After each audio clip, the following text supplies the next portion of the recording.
I Saw the Fairies, Part 3. When Jason left the cavern, Ortho found him and guided him back to her home, which Jason immediately recognized as the Shiny Lady's glade. There, they found Pari playing with some of the sprites. Seeing the sprites now, free and buzzing happily around his sister, Jason could hardly comprehend that these were the same creatures Gregor had used as his unwilling lanterns, the same creatures that he had seen lay dead in heaps at the bottoms of their glass prisons. Pari jumped to her feet and ran toward Jason and Ortho. "Jason, you're back! How was it? Did you get to meet Gregor? Did you get to meet your dad? Was he nice? How were they?" "My father was..." Jason started, before remembering Ortho's request from earlier. "Nice. You might even get to meet him, but not for a while. He's, busy." "Okay, Jason," Pari said. "Now I'd like you to meet some of my friends." "All right," Jason replied, although he was much more focused on the stinging pain of his arm, which Ortho was in the process of healing. The bloody gash, he noticed, went straight through one of his old tattoos, a bright red heart with the name Lily etched into it. Lily had been one of his high school girlfriends, Jason reflected. They'd broken up when they discovered they were going to separate colleges. The reality of his situation began to sink in a little more. Pari went to talk to some of the sprites who were still there, and she pointed at Jason. As soon as they got a glimpse of him, they scattered like a flock of birds shaken from a tree. "Hey! Hey, where'd you go? Come back, he won't hurt you. He's nice." While Pari chased after them, Ortho whispered, "Was he kind? Really?" "In a way, yeah. I mean, he was understanding. Kind of." "As understanding as he can be," Ortho murmured, still tending to Jason's wound. "I guess." "He didn't scare you too much, did he?" "Nah," Jason said, wincing a little at the pain. "Nah, I'll get used to it." "It's better you don't," Ortho replied. "It's better you stay at least a little scared of him. It feeds his ego more. I learned that the hard way." I won't ask if, you don't want to talk about it. I mean, now I understand why everyone's so terrified of this guy. But, Ortho?" "Yes, Jason?" "I don't know if I can do this. I mean, it would have been fine if my dad was an accountant or a tooth fairy or whatever the hell kind of jobs you have here. I would have actually loved it if he was like you and had all those X-Men powers and stuff, but him? Gregor? If you're saying I have to be scared of this guy for the rest of my life, I don't know if I can live like that." Ortho nodded, looking a little forlorn. "I understand. Do you want to go back?" "That's the thing," Jason replied. "I don't know if he'll let me. What would he say if I turned him down? What would he do? If what you're telling me is true, and if the kind of shit I saw in there is any indication, I don't think he'd be very happy. Because it looks like no one has said no to him and lived. So part of me really does want to go home with Pari. It's been fun, see you later, sayonara, good frickin' bye, and forget all this happened. But at the same time, Gregor looks like the kind of guy who's gonna hunt me down and kidnap me or even kill me if I don't do what he says. So which is it? Can I go home safely and never see or hear from you again? Or do I have to look over my shoulder every day for the rest of my life in fear of my psychotic dad?" Ortho paused for a moment, taking all this in while Jason panted, exhausted from his outburst. She closed her eyes and sighed. "You're right. I lied to you." Jason's eyes widened. "As in, deliberately lied? You wanted me to meet him that bad?" "I wanted to end his rampage. I wanted to protect you. If he knew you had returned to your human home, he would have taken you himself, forcing you through the ceremony, and I don't know what would have happened then. He would probably force you to become a monster like him, or keep you prisoner in his cave. It would have been better to make it look like we had brought you back, or you would come back on your own, so long as you appeared willing to return. The prodigal son, Jason muttered in reply, but Ortho ignored him. I'm sorry I had to lie to you like that, but I had to say what I could in order to convince you to return. It was for your own safety. I promise I won't lie to you again, Jason. Before Ortho could continue, Pari returned. I guess they still don't like you for some reason, she said to Jason, sitting down at Ortho's feet. Maybe it's because you act like a jerk sometimes, and they only like nice people. Yeah, I guess that's it. The next morning, Jason intended to meet Gregor at the fortress, but to his surprise, Gregor was already outside waiting for him. Damn, Jason thought. He must be really happy to have me back. He tried to keep his breathing even as he approached his father, remembering his conversation with Ortho before he and Pari had gone to sleep. Stay a little afraid of him, but look like you really want to be there. Just like college. Just like... Shit. Selimir, my boy. It's about time you came. You rested well? Yes, Dad. Father, or whatever you want me to call you. Father is fine, Gregor replied. Or you may call me Gregor, as everyone else does. Whatever makes you comfortable, my boy. Now I will show you our land and way of life. Come. The day is only so long. Everywhere they went, Jason noticed that the nearby fays scattered as soon as he and Gregor were within sight.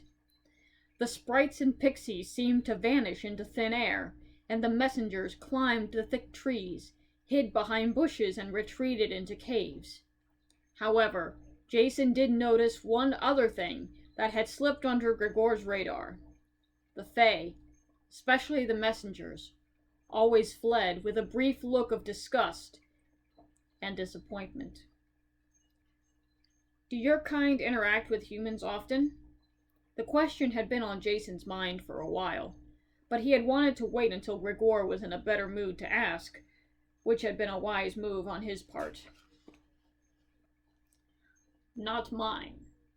Not ours, my boy, Gregor replied, and despite being jubilant, his tone was surprisingly restrained. The sprites and messengers, they do. They are the ones who always show themselves to them. They are friendly to them, entertain them, love them even, enjoy companionship, especially the offspring, what do the humans call them? Children? Yes, thank you, children. I suppose you would be the one to know, wouldn't you? Gregor asked, before roaring with laughter. But yes, for some reason, the sprites and messengers find the children entertaining. And, you don't? As soon as those words came out of his mouth, Jason wished he could shove them back in. Of course not, Gregor boomed, although he was thankfully, still in good spirits. Thankfully. I hear they are awful, worse than the adults in terms of territory boundaries and just general intolerance. Humanlings, children, whatever you call them, they chitter too much as well. Chitter, chitter, chitter. Worse than birds and squirrels and chipmunks. Speaking of which, he interrupted himself. I've been hearing reports from scouts saying that they've been hearing a lot of that chittering lately, around here, especially. He narrowed his eyes in Jason's direction. More than usual, I might add. Would you know anything about it? Jason's stomach fell. He had forgotten to remind Pari to be quiet, or to warn her about the soldiers. He had been so absorbed in his own dilemma. I usually have my soldiers go and take care of them if I ever find them trespassing here, Gregor continued when Jason didn't respond. Well, if my soldiers ever find them trespassing. I never see them personally. Jason froze. You've never seen one? No, Gregor replied, stopping as well and looking over his shoulder at his son. Why would I need to? I have no business with them, but I still respect the fact that they are useful to us. Jason was afraid to ask what his father had meant by that. What you eatin', Miss Ortho? Ortho tore her eyes away from the reward she had earned from Gregor. She didn't want to eat the large slab of meat when Pari was around, but the little girl had managed to sneak up on her. Startled, the messenger replied, Dear, Gregor was so happy that Jason and his father are back together now, that one of his soldiers got deer meat. Okay. This answer seemed to satisfy Pari for now. Can I try some? You wouldn't like it. I've had it before. A long time ago, but I've had it. You wouldn't like this kind. Pari shrugged. If you say so. Bye, Miss Ortho.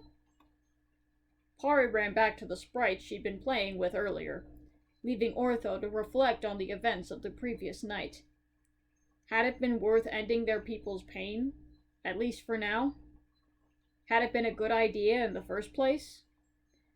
The last thing Ortho wanted was for more innocent lives to be lost because of Gregor's quarter-century rage, but she still wasn't sure he deserved the reunion. From what Jason had told her, it had been a happy one, even though he'd gotten dangerously hurt by one of the soldiers. But there was still the issue of what Gregor did deserve. 25 years was brief compared to some of Gregor's other fits of rage, but this, by far, had been his worst. She knew his pain, but at the same time, she couldn't shake the fact that Zelamir's reappearance was much too generous a gift for someone like Gregor. So, you like your new home? Gregor asked, grinning as they ate some meat the soldiers had caught for them. Fake an answer. That was all Jason could do at this point. Fake it till you make it. Yeah, I mean, I could get used to it. Good, good. Gregor's jovial mood returned.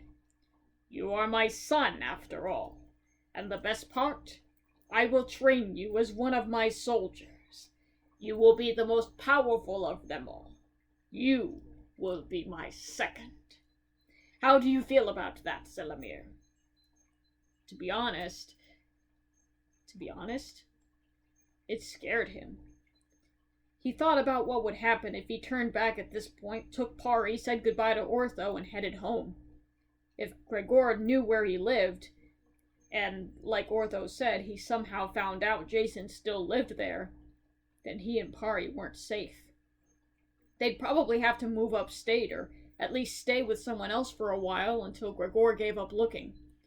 When would that be? Also, how would he explain the situation to any of his friends he wanted to move in with? Not only would he have to explain why his sister was with him, but there was also the matter of him being on the run from mythical creatures trying to kill them both.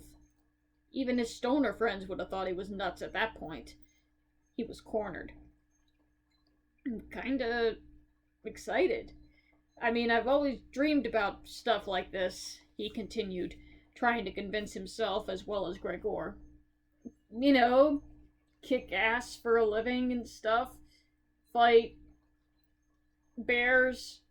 I mean, this wasn't the way I expected to, live how I want, but it's here. I like it. It's cool. It's cool. When did you say the ceremony was? It can be whenever you like. Tomorrow, if you wish, Gregor replied, laughing. Thankfully, he was falling for it. All right, I can deal with that. Tomorrow was his birthday, Jason remembered. He supposed there was irony in it somewhere, but there were more important things on his mind at the moment. And, well, what about my life with, Oh, simple, Gregor replied. You fake your death. Nothing complicated.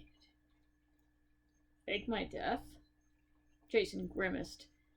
Gregor's reply had been a little too casual for his liking. Cover your human garments with blood and leave them somewhere. A classic technique. Someone's bound to find them eventually. No magic? Gregor cackled as he usually did when Jason asked questions like this. Magic! You have much to learn, my boy. That is all the sprites and messengers doing. We don't need those silly tricks. Jason was about to mention that, yeah, they might come in handy, but he wisely kept his mouth shut. There was no arguing with Gregor, especially now. Jason had returned to Ortho, stripped to his black boxers. He lay on the ground, his entire upper body of tattoos now exposed to the wilderness. Ortho examined the body art quizzically. Elaborate murals on his chest and back, with snakes and dragons running up and down his arms, dotted with signatures and other small images, including the heart tattoo where the gash had now scabbed over. What did Gregor say when he saw that? She asked him, a hint of amusement in her voice. Just what you'd expect. I look like a warrior, and my ink's gonna look really good with my armor. He groaned as he stood up. Where's Pari? Hiding, Ortho replied quietly. Some of the soldiers were passing through earlier. I wanted to make sure she was out of sight, in case they wanted to stop and talk. Some of the sprites are looking after her. Jason nodded. Good. I don't know how long we can keep doing this, though. I mean, if I could let her stay, I would. She doesn't have anywhere else to go. He sighed, leaning against a tree and grimacing as the bark rubbed up against his bare back. Let's face it, if there was anywhere else for her to go, she would have been put there by now. Been put? Ortho asked, approaching him. So she would have been taken, as you thought I had tried to do. Yeah, I know I'm not the most responsible guy in the world, but I at least want to take care of her, you know? I wanted her to grow up with someone she actually knew, like family, instead of, in a foster home. I've had some friends who have been there, and yeah, it sucks. He scratched his head, feeling some tics. And I know I haven't been the best brother to her, much less the best dad, but I tried, I'm still trying. He tried to pry the tics off his scalp, and the near-futile effort helped get his mind off the situation for the time being. They were both silent for a long time, the stillness broken only by some bushes rustling nearby. Ortho tensed, but she relaxed when she saw Pari's head poke out from her hiding place. Jason, you're back! She squeezed out of her small cavern. What'd they do to your clothes? That's not important right now, Jason replied, approaching her and kneeling down so he could look her in the eye. Her clothes were all dirty from spending so much time out in the forest, and she probably had tics as well, although they didn't seem to bother her as much. But she was still happy as could be. She wrapped him up in a tight hug, and a chill ran down his spine. Pari, I'm going to stay. I told my dad that I'm going to stay here. So you're going to be one of the fairies? Pari asked, before whispering, Are you going to learn magic? Jason chuckled. although it was flat with disappointment. Yeah, I asked him about that. My dad. He said no. But trust me, if there's any way I could, I would. Especially the stuff Ortho can do. He looked up at her, smirking. Ortho chuckled. I don't know if he would approve of that. Still, I don't think he realizes how useful magic would be in fighting. I could name all kinds of really, really powerful people who have magic or something like it. Humans? Ortho raised an eyebrow. Well, fictional humans. Humans in lore or whatever you call it. I'll explain it someday. So, can I live here with you? Pari asked. Everyone was silent for a long time, the joy of the moment having been sucked out by that one question. Jason finally spoke up. Well, that's the thing. You can't. What do you mean? Pari. He glanced over at Ortho, his eyes pleading for her assistance. However, she did nothing. It's not safe for you here. But you'll protect me, won't you, Miss Ortho? Pari asked, running over to the taller woman. Not forever, Ortho admitted. They'd eventually find you. They? Who's they? She turned back toward Jason. Gregor, he explained. Gregor and the soldiers. They don't like humans here. My dad wanted to let you stay, but Gregor got mad at him. He tried his best, but it looks like it's just gonna be me here. Well, what am I gonna do without you? Pari asked, returning to Jason. The words were painful to pull up from his throat. He set his hands on her shoulders. Pari, I want you to leave as soon as possible. Go to the police. Tell them I'm dead. They'll find somewhere safe for you to go. But I'm never gonna see you again. It's for the best, Ortho added, and Pari turned to her in disbelief before turning back to Jason. I want you to know that I love you more than anything else, and I just want you to be safe, Jason continued. I always want the best for you, and like I told Ortho earlier, I'm sorry I've never been able to give it. But this is what's gotta happen now. And you gotta promise to leave, okay? Remember what I said the other night about keeping promises? You need to. There was a lump in his throat that he struggled to fight back. You need to keep your promises. If you say you're gonna do something, you gotta do it, okay?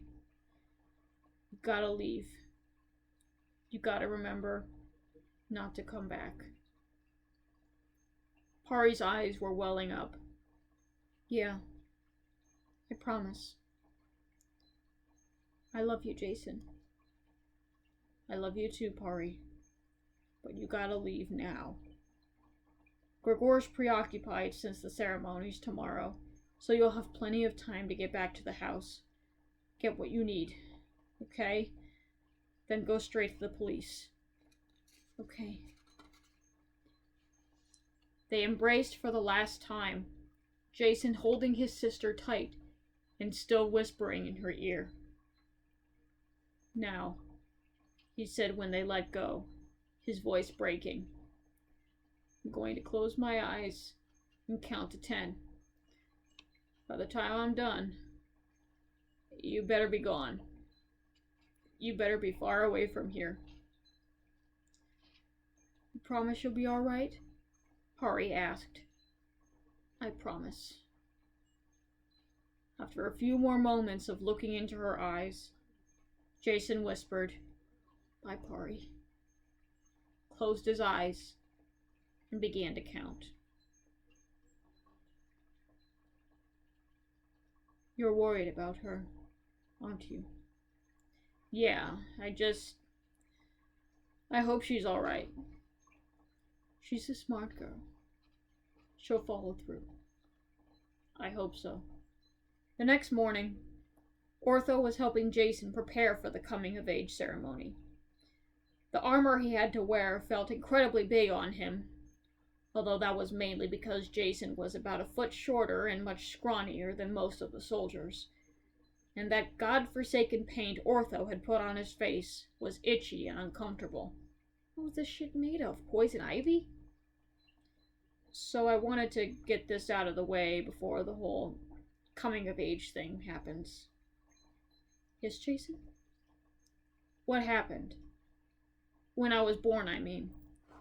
I keep hearing Gregor's side, but I have a good feeling that's not the whole story. He turned his head a little, glancing at her over his shoulder.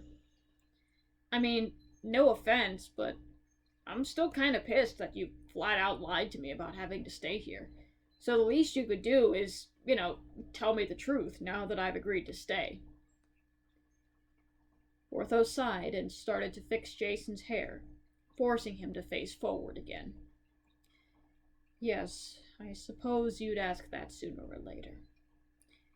Gregor has been asking this question for many years now, and innocent lives have been lost because he didn't know the answer. No one here knows except for me and some of the other messengers. So when I tell you this, you must promise never to tell anyone, especially Gregor or anyone directly associated with him. I promise. Okay. Ortho sighed before whispering. You were not supposed to have been given to the humans as a changeling. That was, as you can imagine, Gregor's worst nightmare, so he protected you with twice the diligence and fervor he put to the fortress itself. He had a grand plan in mind for his son, and by God he was going to follow through with it. I remember.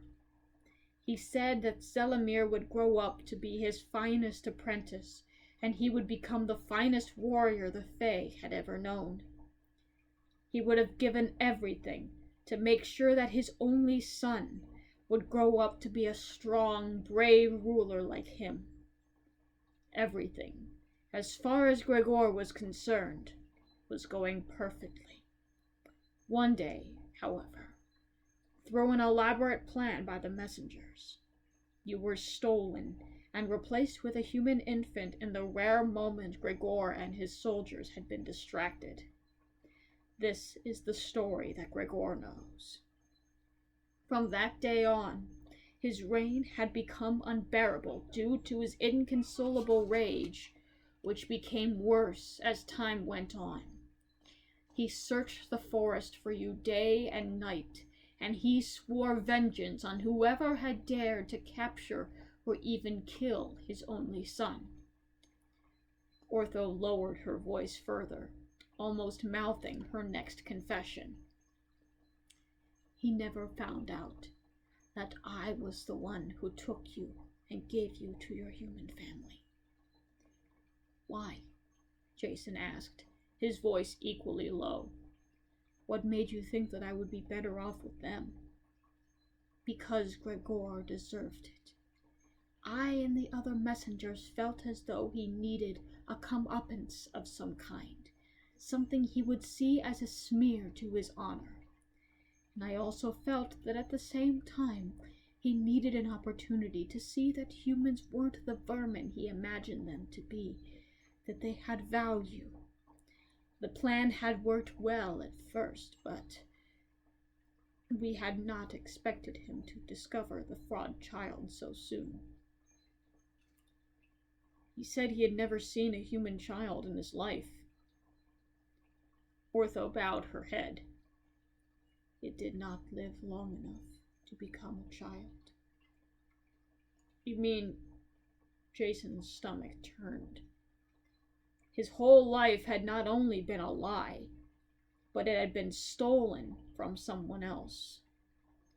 The real Jason was supposed to be in college trying to find a job, staying afloat and helping take care of his family. But the real Jason never had a chance to go to college. He never even had a chance to go to school. Never had the chance to make any friends, never had the chance to play. Most likely, he never had the chance to even walk or talk. Jason, the fake Jason, had stolen all of that from him. He felt sick. Oh my God. He had murdered so many others over the course of your life, but one instance was, well, especially tragic. Your coming of age, your original coming of age, was growing near, and he had made another attempt to search for you. Or at least, he'd made another attempt to torture some unfortunate prisoners for information. Finally, a sprite had revealed your human family's location, and he and his soldiers went to find you. However, you weren't there. When was that? 7 years ago. Jason paled. And what did they do to the people who were there? But you see, some good has come out of this. If Gregor would not see the value of humans, then you certainly would. And you do, because of your concern. Yeah, but what happened to them? What happened to my family? Your human family, Ortho hastily corrected. She was grimacing, trying hard not to cry. And I'd rather not say. I don't know the full details, and I'd rather you not ask Gregor about it. Besides, it's in the past. It's in the past. It's in the past. Ortho, what happened to them? Tell me what happened to them. There's nothing we can do about it. Now come on, don't be like that. She stood him up and began to lead him away from the glade toward the fortress. What did he do to them? He struggled against her, but her grip on his arms was firm. Please, don't be like that. The ceremony's about to start. Please, don't make it wait any more than it has. Ortho! Please, don't make it wait. The newly christened Zelimir sat with his father at the peak of their mountain. Gregor's cavern was a dreary place, but Zelimir knew he would get used to living and training here eventually. The ceremony had gone according to plan. Zelimir didn't fully understand what was going on. Something about a blood awakening, something had been injected into his veins, and the process of growing the wings had been one of the most painful things of his life. Still, it had been done. 7 years late, but as the humans say, there was no time like the present. Gregor had taken some time after the ceremony to teach him how to fly. Tomorrow, Gregor had said, would be fully devoted to continuing those lessons, starting with teaching Zelimir how to control himself during flight, how to turn, how to stop, and how not to crash into trees. However, there was no time to worry about that now. Now was the time to celebrate the christening with special meat that Gregor had harvested and prepared himself. It was a Fey tradition, Gregor had said, reserved only for very special occasions. This is actually really good, Zelimir said in between bites of a limb. You never told me exactly what this was. Gregor chuckled in between bites of his own hearty meal. I told you, it's a rare treat. There were more piles of gold and bones at the bottom of the lake, underwater mountains that weren't quite tall enough to break the surface and become islands. Unbeknownst to Zelimir, though, at the top of one of these mountains was an item that was neither gold nor bone, but a single pink, sparkly Converse shoe.